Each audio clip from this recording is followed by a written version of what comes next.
Subscribe to our YouTube channel and press the bell icon to get the latest updates.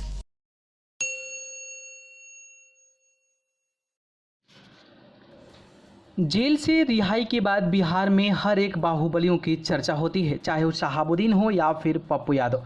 लेकिन क्या आप जानते हैं कि शहाबुद्दीन जैसे और भी कई नाम हैं जिनके जिक्र भर से लोग आज भी सहम उठते हैं।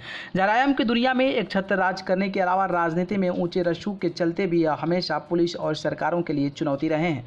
इनमें से कई नामे ने तो राजनीति में भी ऊंचा मुकाम हासिल किया है। तो आइए जानते हैं कि कौन से ऐसे नाम हैं।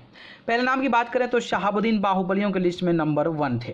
क्राइम से राजनीति में पैर जमाने वाले मोहम्मद शहाबुद्दीन 11 साल पुराने तेजाब कांड में जेल से जब छूटे थे तो हड़कंप मच गया था।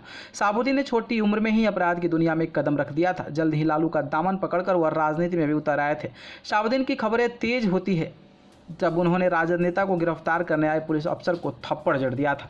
इसके बाद भारी हमले के साथ उसे पकड़ने पहुंची पुलिस और उसके गुर्गों के बीच घंटों गोलीबारी हुई थी, जिसमें 2 पुलिसकर्मी समेत 10 लोग मारे गए थे। हालांकि जब भी शहाबुद्दीन पुलिस की पकड़ में नहीं आ सके थे। बाद में नीतीश सरकार आने के बाद उनको जेल भेज दिया गया था और अब जो है वो सुपुर्दे खाक हो गए हैं।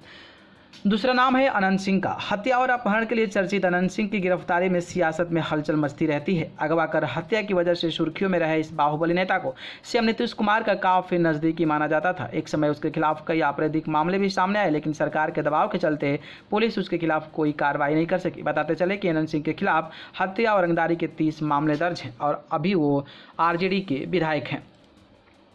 90 के दशक में अपनी दमगई से खबरों में रहने वाले पप्पू यादव के खिलाफ 17 क्रिमिनल केस हैं। फिलहाल वो और उनकी पत्नी सांसद भी बनी थी। पप्पू यादव पर कानून का शिकंजा तब कसा था जब उन्हें कम्युनिस्ट पार्टी के विधायक अजय सरकार की हत्या कर दी थी। इस आरोप में उसे अदालत ने उम्र कैद की सजा सुनाई थी, लेकिन सुप्रीम कोर्ट ने उन्हें बरी कर दिया है। और जिस तरीके से वो आजकल गरीबों का मसीहा बने हुए थे, तो सरकार के दबाव में आजकल वो जेल की सजा भी काट रहे हैं। अगले नाम की बात करें तो वो नाम है राजन तिवारी का। बिहार के दबंग नेताओं में राजन तिवारी पर हत्या और किडनैपिंग के कई मामले सामने आए थे। बिहार ने उत्तर प्रदेश में भी क्राइम में इस बाहुबली नेता का नाम छाया रहता है। राजन पर किडनैपिंग का मामला 2005 में सामने आया था, जिसकी लंबी कानून प्रक्रिया के बाद उन्हें कोर्ट ने दोष मुक्त कर दिया था और वो अभी भारतीय जनता पार्टी के नेता हैं। गोपालगंज में डीएम की हत्या के बाद सुर्खियों में आया आनंद मोहन को उम्र कैद की सजा सुनाई गई। पप्पू यादव से हिंसक टकराव की घटनाएं देश भर में सुर्खियां बनी। आनंद मोहन को बिहार में कोशी का बाहुबली कहा जाता था। पहली बार सहरसा से विधायक बने और उसके बाद इनका सफर खुरेंजी रहा। पप्पू यादव से हिंसक टकराव की घटनाएं देश भर में सुर्खियां बनी रही। यह बाहुबली नेता फिलहाल कविता लिखने के चलते काफी ज्यादा चर्चित हैं और इनकी पत्नी आरजेडी में है।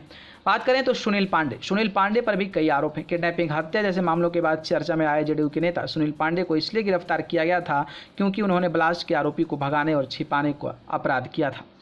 न्यूज़ रूम से न्यूज़ लाइव की रिपोर्ट।